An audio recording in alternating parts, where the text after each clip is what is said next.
the statement over the last 2 days, and this is the latest iteration of the vision statement. Again, this is by no means complete, but it's trying to get closer to the essence of what the group believes is the purpose of an Indigenous digital excellence strategy, and that is a future where we are world leaders in embedding our wisdom and knowledge into digital technology to improve the well-being of all humanity.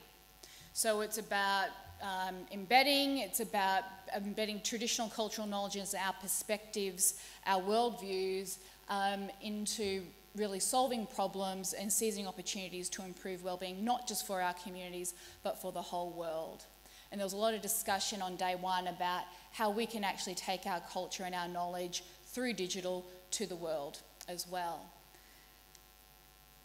Then we talked about if that's the future that we're trying to create, what are the priorities that we need to focus on to get there? And the team this morning talked through those 5 priorities, and they were education, employment, entrepreneurship, focusing in on social and health outcomes, but also focusing in on culture. And this is all with through the lens of how can we do that through digital?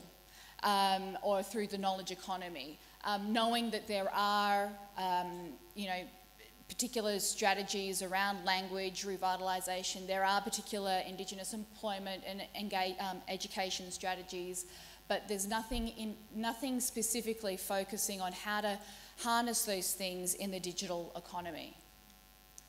So, go back. If they're the 5 priorities, what are the goals that the group thinks are important with respect to each of those priorities? So regarding social and health outcomes, it was suggested that what you want to achieve with that is self-determined digital solutions that help solve some of the major social and health challenges that Indigenous Australians and perhaps all of humanity faces. For education, there's 2 parts to that we picked up yesterday. There's a piece around young people in particular being re-engaged and engaged in STEM or maybe STEAM, and making sure that they are confident in sciences, technology, engineering, mathematics. But then at a broader level, if we look outside of schools, and this is education not just within the confines of schools or universities and education institutions, but if we look more broadly to the community and our families, we want to make sure that all of our people have the training, the knowledge to be able to design and participate in the digital economy. So education, I picked up yesterday and from day one that it's much broader than in schools and in universities. It's about educating the whole community, not just about STEM, but about how to use technology and apply it in ways that are meaningful for them. Employment picked up the sentiment yesterday that really it's about more of our people in the jobs of the future, or the jobs of now, which we know are jobs of the knowledge economy, and wanting to make sure that there are the right pathways into that. On entrepreneurship, it was about really building more Indigenous-led sustainable businesses in the knowledge economy. With respect to culture, more of our people are practicing culture, and digital is a way of enabling that. So as Zoe mentioned, there is a songline downstairs where there are some language apps and storybooks that capture culture, which I really encourage you all to have a look at, because these are examples of how digital is being used to revitalise, continue and share culture. And so if they're the goals, that's what the group is looking to achieve, then they focused on then, well, what are the things that we need to do? What's the fastest, quickest way to get there?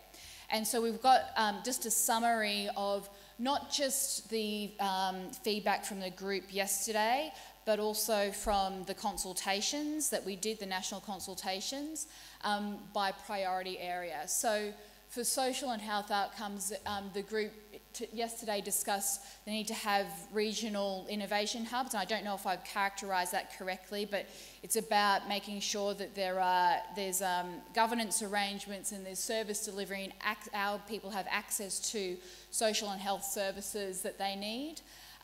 The consultations also highlighted the importance of using big data, harnessing and understanding big data to better understand demand and need in social and health services, and exploring the use and the application of emerging and existing technologies like 3D printing, drones and robotics to deliver healthcare or deliver social services, especially to remote and regional locations. So they were some of the actions that were developed with respect to social and health outcomes. Regarding education, there was a focus on building the foundations. So if we want to achieve the outcome of more Indigenous scientists and disruptors and engineers, but people just who know how to engage with 3D printers and robotics and coding, then there's some foundational numeracy and literacy skills that need to be developed. It's about embedding innovation and technology in curriculum at schools, as well as ensuring that the broader community, families, parents, aunties, uncles, elders, have access to the tools, knowledge and training to be able to engage and experiment with and learn from technology. And that leads into providing opportunities to experiment, to spark, or like Flint program does, spark interest in technology and innovation, but also to teach STEM by stealth. And there was also a conversation on day one about needing, and this has come through from the second day as well, around needing to showcase the innovation that's going on and to showcase the Indigenous geeks that are out there and to celebrate the geekery and the scientists and the innovators and the disruptors. And acknowledging that this is we're not starting from ground zero. There is some really cool stuff happening by some really cool people. And being a geek is cool. I'll just put that plug in there. Employment. If the goal is to increase the number of our people in knowledge economy jobs, it's about providing those pathways, as I said, connecting training and work experience and internships with leading technology and innovation companies, particularly in STEM roles. And I know we've got a couple of representatives from some of the largest companies in Australia and the world that are focusing in on this, so it'd be really great to get your input into how that can be achieved. And also, one thing that came through from the consultations was creating local jobs in innovation. So if there are opportunities with manufacturing using 3D printing, or opportunities in digital through creating online marketplaces, and there's distribution and logistics opportunities, or whatever it might be, training up people locally to be able to engage with that technology and be employed in those local innovation hubs. Entrepreneurship, how to build more sustainable Indigenous-led knowledge-based businesses, providing scholarship and access to allow access to existing incubators and accelerators.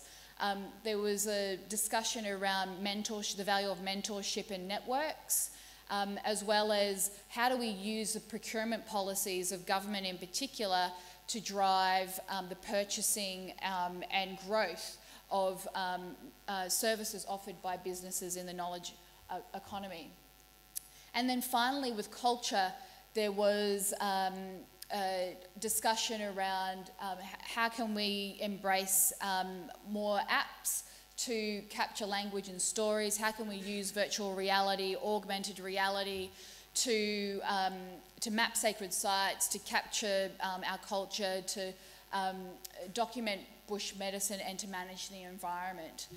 So they were just some of the actions that I distilled overnight from the discussion from yesterday and day one, as well as bringing in the findings from the consultations as well.